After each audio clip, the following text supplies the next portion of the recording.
अच्युतं केशवं कृष्णदामोदरं रामनारायणं जानकीवल्लभम्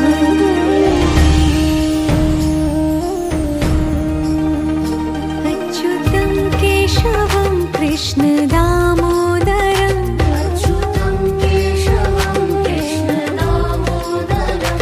रामनारायणं जानकीवल्लभम्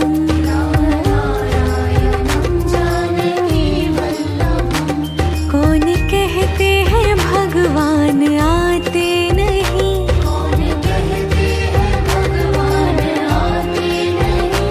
तुम मीरा के जैसे बुलाते नहीं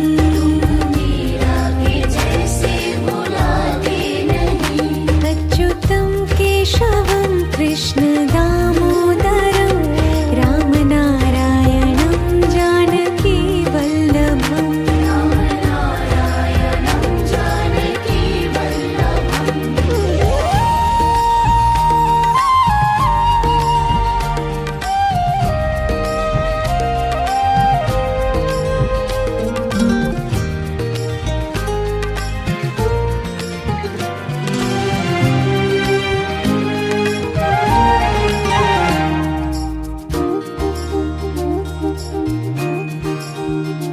अच्युतं केशवं कृष्णदामोदरं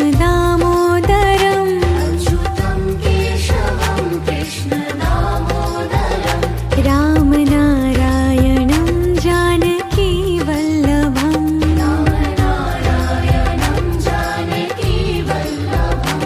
कौन कहते हैं भगवान